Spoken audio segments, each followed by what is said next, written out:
At ito nga pala insulation foam na nakakabit dito sa may tindahan namin. At ayan, makikita yung sobrang init dito kasi yung tindahan namin ay nasa harapan mismo ng kalsada. So itong insulation foam na to na nakakabit sa trapal, ang size ito ay 4 mm. Double-sided yung foil nito.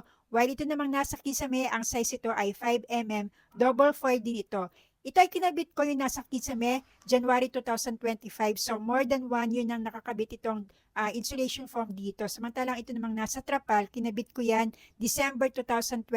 Ngayon ay April 7. So, almost 4 months na rin na nakakabit yung insulation foam na yan. At kakintulong ito kasi nakakatulong to para mabawasan yung init sa loob ng tindahan namin. Ito nga pala yung natirang insulation foam na kinabit ko doon sa trapal. Bakit nga ba magkahiwalay pa yung pagkakabit ko ng insulation foam sa trapal namin at saka sa kisame? Kasi yung trapal ay pinalitan ko last year, December, kasi nga wasak-wasak na yung trapal namin. So, bumili ako ng bago. And then, dahil nga sira na rin yung insulation foam na nakakabit doon sa may trapal, kaya nag-check out na rin ako ng insulation foam dito sa TikTok Shop. And actually, second time ko na umorder ng insulation foam dito sa TikTok Shop.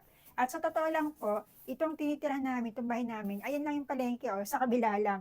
Tuloy lang yung pagitan. Maraming hardware dito at marami din dito nagtitinda ng insulation foam. Pero hindi ako bumibili dito. Bakit? Kasi mas mahal dito sa mga hardware. Mas mura ang insulation foam dito sa TikTok Shop. Kaya dito po ako umu-order.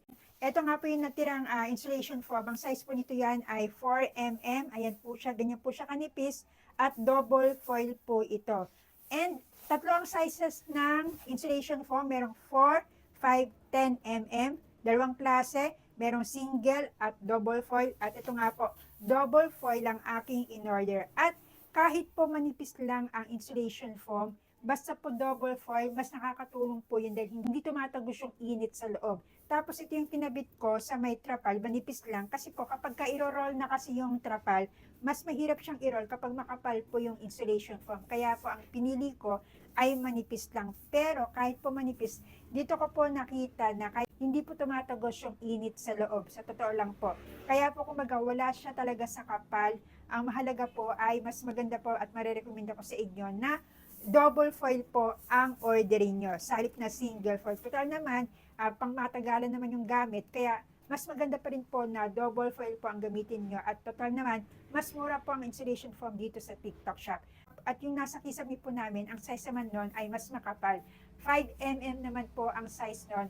At ngayon ay April 7, 2026. So, more than 1 year na nakakabit yung insulation foam. At hanggang ngayon, matibay pa rin po yung insulation foam na nakakabit ko sa kisame. At katulad yan, sobrang init po dito sa amin. Kasi nga po yung sari-sari store namin ay nasa harap lang mismo ng kalsada. So, talagang sobrang init dito sa lugar po namin. At paano ko naikabit yung insulation foam? Gamit lamang po yung double-sided tape. Dati po kasi, nung wala pa akong idea kung paano ko ikakabit yung insulation foam, lalo na doon sa may kisame, ang naisip ko, tank tax, hindi naman pwedeng tank tax kasi bubong na yung kakabitan ng insulation foam. Pero yung nasa loob ng tindahan namin, may kisame nga kami na kahoy, plywood, ang ginamit ko doon tax pero grabe ang hirap nun. Na-discover ko nga po na pwede palang gumamit ng double-sided tape pandikit dito sa insulation foam. Kaya po yun ang ginamit ko. At hanggang ngayon po, yun po, madikit po talaga yung double-sided tape. Pwedeng-pwede po na gamitin ang double-sided tape sa pagkakabit po ng itong insulation foam.